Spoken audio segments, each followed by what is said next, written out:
नमस्कार, सूजस ई बुलेटिन में आप सभी दर्शकों का हार्दिक स्वागत करती हूँ। मैं हूँ निशा शर्मा और एक बार फिर आप सभी के सामने हाजिर हूँ प्रदेश की प्रमुख खबरों और महत्वपूर्ण जानकारियों के साथ। तो चलिए बिना देरी किए शुरू करते हैं आज का ई बुलेटिन।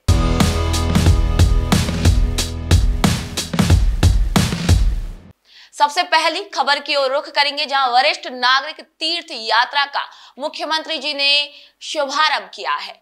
मुख्यमंत्री श्री भजनलाल शर्मा ने शुक्रवार को वरिष्ठ नागरिक तीर्थ यात्रा योजना 2025-26 का शुभारंभ किया है।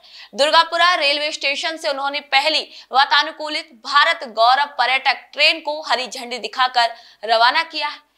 ये ट्रेन वरिष्ठ जनों को रामेश्वरम और मदुरई जैसे प्रमुख धार्मिक स्थलों की यात्रा करवाएगी। इस वर्ष प्रदेश सरकार 50,000 वरिष्ठ नागरिकों को 13 तीर्थ स्थलों की यात्रा एसी ट्रेनों से करवा रही है, जो अपने आप में ही एक ऐतिहासिक पहल है। और इतना ही नहीं है, करीब 6,000 तीर्थ यात्रियों को हवाई मार्ग से नेपाल में भगवान पशुपतिनाथ के दर्शन का भी सौभाग्य दिया गया है। वहीं मुख्यमंत्री जी ने इसी मौके पर यह कहा है कि वरिष्ठ जन समाज की धरोहर हैं, उनकी सेवा और सम्मान हमारी प्राथमिकता है।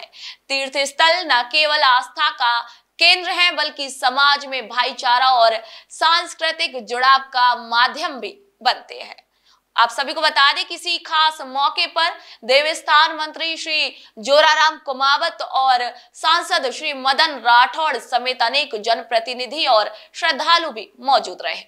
चलिए अब दूसरी खबर की ओर रुख करते हैं, जहां गंगा दशहरा और पर्यावरण दिवस पर दीपदान और जल संरक्षण का संदेश दिया गया। गुरुवार को मुख्यमंत्री भरतपुर पहुंचे, जहां उन्होंने गंगा मंदिर में पूजा अर्चना की और प्रदेशवासियों के सुख समृद्धि की कामना की। इसी के बाद उन्होंने सुजान गंगा नहर पर मंत्र उच्चारण के साथ दीपदान किया, जिससे जल संरक्षण का संदेश पूरे राज्य में फैला।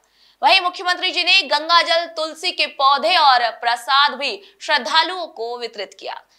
इसके अतिरिक्त उन्होंने महाराजा सूरजमल की प्रतिमा पर भी पुष्पांजलि अर्पित की और एमएसजे कॉलेज परिसर में पौधारोपण भी किया।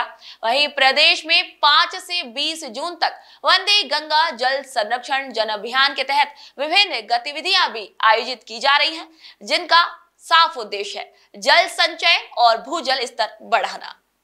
चलिए आइए आप तीसरी खबर की ओर रुख कर लेते हैं, जहां राम जल सेतु लिंक परियोजना जल प्रबंधन की ऐतिहासिक पहल बन गई है।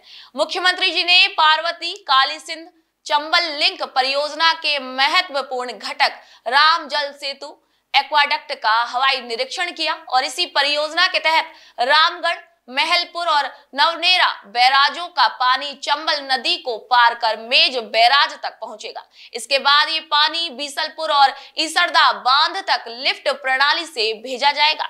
यानी कि कुल 2280 मीटर लंबा एक्वाडक्ट कोटा के समेत गांव से बूंदी के गोहाटा गांव तक फैला होगा। जहां मुख्यमंत्री जी ने अधिकारियों को भी ये निर्देश दे दिए हैं कि निर्धारित समय सीमा में गुणवत्तापूर्ण कार्य सुनिश्चित किया जाए, ताकि किसानों और आमजन को समय पर जल उपलब्ध हो सके।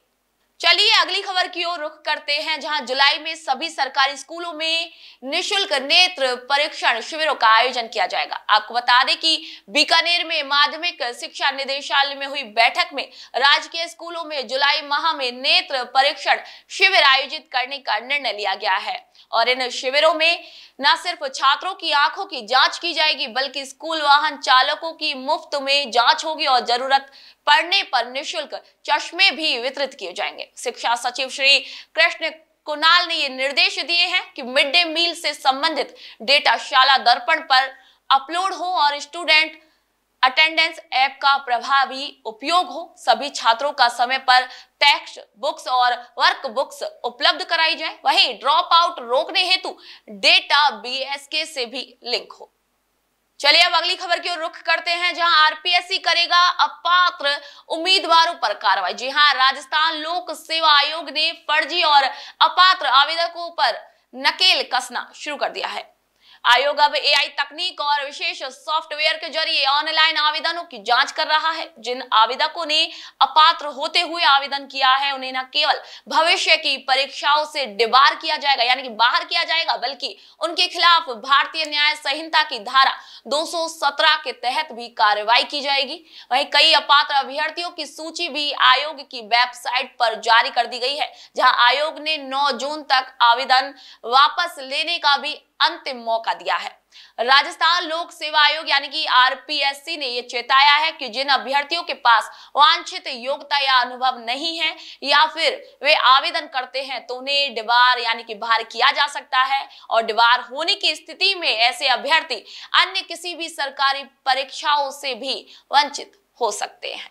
वहीं आपको बता दें कि आरपीएससी ने एक उदाहरण देकर भी ये समझाया है कि एक बीए पास अभ्यर्थी ने 3 अलग अलग भर्तियों में आवेदन किया था, जबकि उसकी योग्यता उनमें से किसी एक के लिए भी उपयुक्त नहीं थी। ऐसे आवेदकों की सूचना सरकारी एजेंसियों से साझा की जा रही है। वहीं अभ्यर्थियों से भी अपील की जा रही है कि ऑनलाइन आवेदन से पहले विज्ञापन को ध्यानपूर्वक पढ़ें और तभी आवेदन करें।